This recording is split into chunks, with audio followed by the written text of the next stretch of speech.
Everybody, my name is Mary Corbalis, and today I'm going to be presenting a brief history of the Walt Disney Company.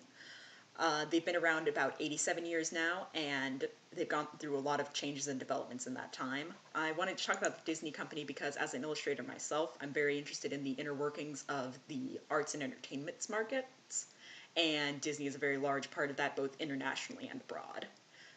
So, for anybody who doesn't know, the Walt Disney Company is one of the world's largest multimedia conglomerates. While they're most famous for their animated children's films, like most recently Frozen and Moana, they also operate in theme parks, and they produce live-action films, television shows, music, books, comics, toys, and apparel through their various other business sectors you can see up on the screen right now.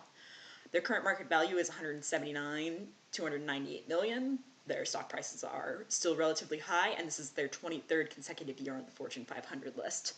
So these are a lot of products and accomplishments for one company to have.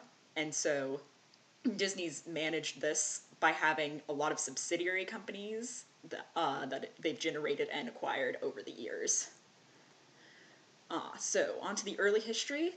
The Walt Disney Company was founded in New York in 1923 as the Disney Brothers Cartoon Studio.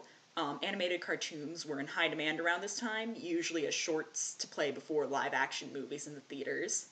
They started really gaining notoriety in 1928 with the premiere of Steamboat Willie at the Colony Theater in New York. This is where Disney's history becomes slightly controversial because Disney claims that Steamboat Willie was the first animated feature to synchronize sound with video, but another up-and-coming animation studio, the Fleischer Brothers, also claims around that same time to have produced their own cartoon in tandem with music. However, Disney's superior marketing and business strategies proved them more memorable in the end. In 1929, the partnership split into four interconnected companies: Walt Disney Enterprises, Lillard Realty and Investment, the Disney Film Recording Company, and Walt Disney Productions, which would change its name to the Walt Disney Company as we know it today in 1986. Moving on, in 1937 they released Snow White and the Seven Dwarfs, the first feature-length animated film, and the company started to really take off. Just 3 years later, in 1940, they relocated to Burbank, California, to be closer to the Hollywood and movie production industries, which has contributed greatly to their success. In 1955, they opened their first theme park, Disneyland, in Anaheim, California. Following, in 1971, they opened Disney World in Orlando, Florida.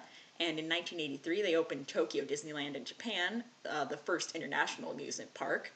And they continue to expand. Today, they have 11 parks located in the US, Europe, and West Asia.